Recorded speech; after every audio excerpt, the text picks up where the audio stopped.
Pupunta tayo ngayon guys sa may Luya sa area 2. Papasyalan natin kung hindi sinira ng bagyo.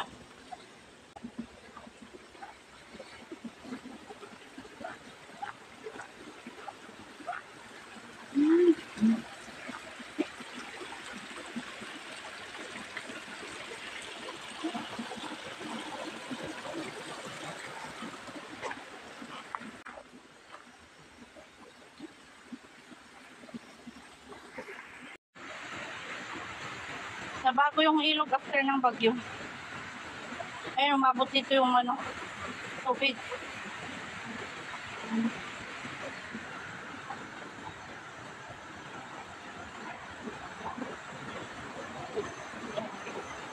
Nasira na yung daanan. Ito yung daanan dati mo. Punta doon.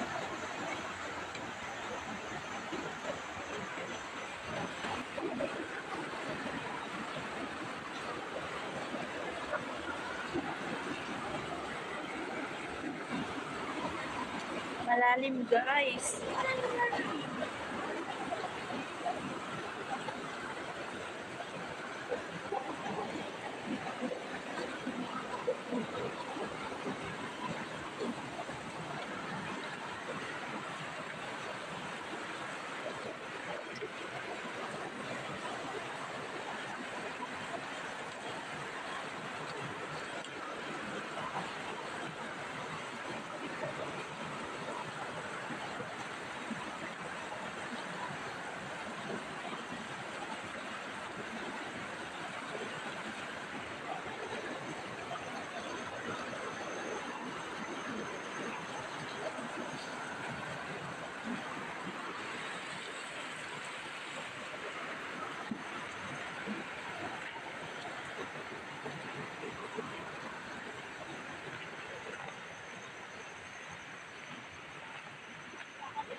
Nawala yung tubig sa may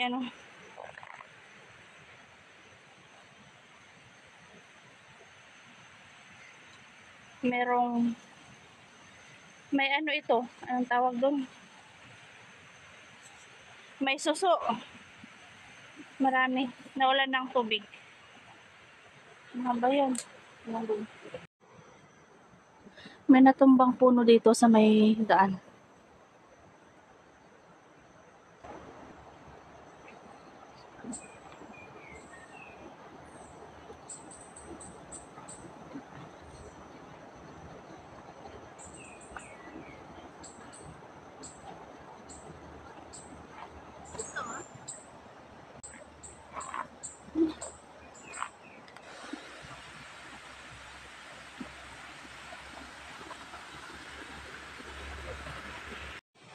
Minute na guys.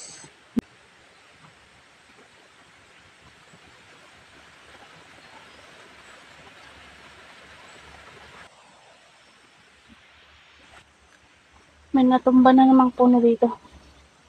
Nakaharang sa may daan. Kunin natin tong dahon ng pinya guys. Tatanim natin.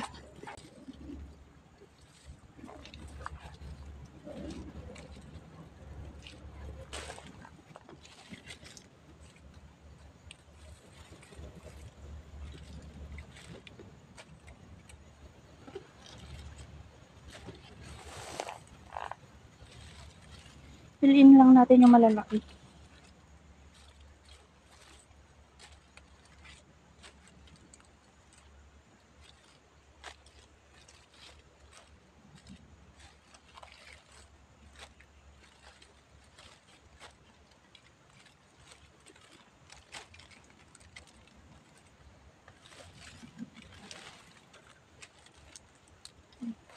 Okay na to guys. Sa susunod, ulit natin kunin ito. Kasi wala tayong lalagyan.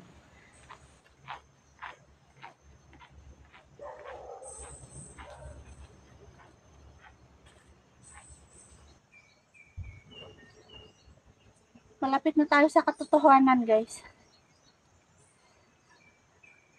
Nangangawit na yung kamay ko. Wala kasi tayong lalagyan.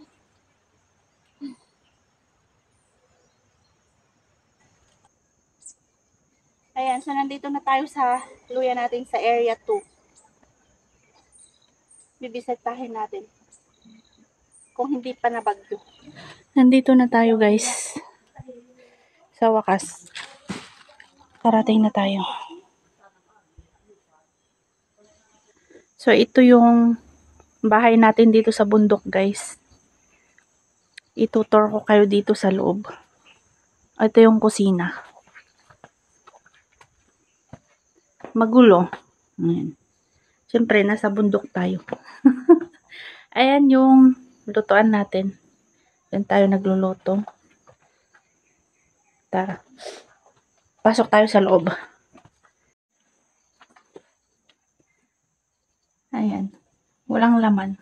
May solar tayo guys. Pero hindi nagagamit. Ayan. Walang natutulog dito. Natutulog lang kami dito pag yung nagtatanim kami ng luya. Kasi nakakapagod pabalik-balik sa kalsada. Kasi medyo malayo rin. 30 to 40 minutes ang lakad. Kalsada hanggang dito. Walang natutulog dito. Tapos, ayan. Yun yung bahay ng tito ko. Na walang asawa. Walang asawa yun. Ayan yung ating fish pond.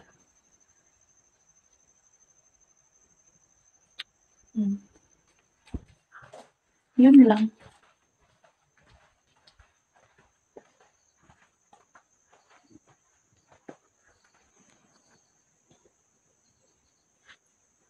Tapos, yan yung mga sardinas, lata ng sardinas, mga inulam natin. Kasi alam nyo guys, special ang sardinas na ulam dito sa bundok. Pag nasa bundok ka, masarap ang sardinas. Meron din dun sa bahay ng tito ko isang sakong lata ng sardinas. Ayun yung luya natin. So malapit nang mag-mature yan kasi naninilaw na yung dahon niya.